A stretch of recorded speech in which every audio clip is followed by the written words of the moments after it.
चल गे छौरी साथे नहैबै ककोलत के पानी में। अच्छा चल गे छौरी साथे नहैबै ककोलत के पानी में। डर लगो है हमारा छड़ा भरल जवानी में। अच्छा डर लगो है हमारा छड़ा भरल जवानी में।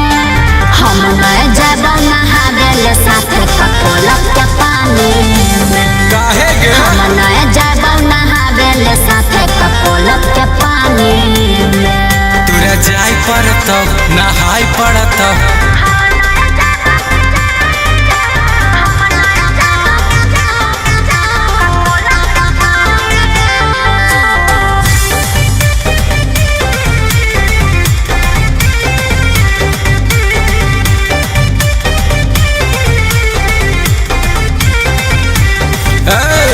ककोलत के झरना है बिहार के कश्मीर के।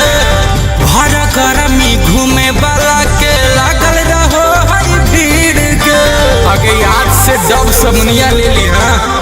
नाम का सुनलियै खूबे गेलियै नई हमरे।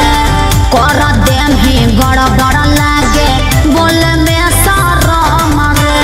आई जैतौ पूरा रोमांस प्यार के कहानी में। आई जैतौ पूरा रोमांस प्यार के कहानी में। चल गे छौरी साथे नहैबै ककोलत के पानी में। हग चल गे छौरी साथे नहैबै ककोलत के पानी में।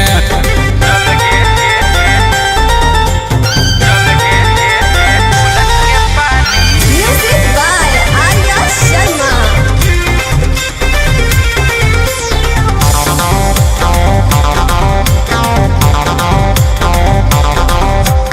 फोर व्हीलर से चलबै चाहे बुक करबै टोटो गे।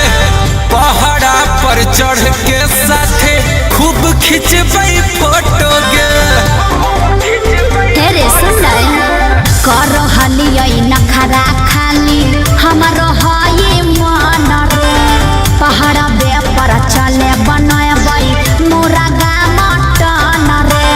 अमन गुंजन सुने गलती नहीं करहे न दुनिया में। अमन गुंजन सुने गलती नहीं करहे न दुनिया में। हम न जब नहावेले साथे ककोलत के पनिया में। हम न जब नहावेले साथे ककोलत के पनिया में। ओहो ऐसा है क्या।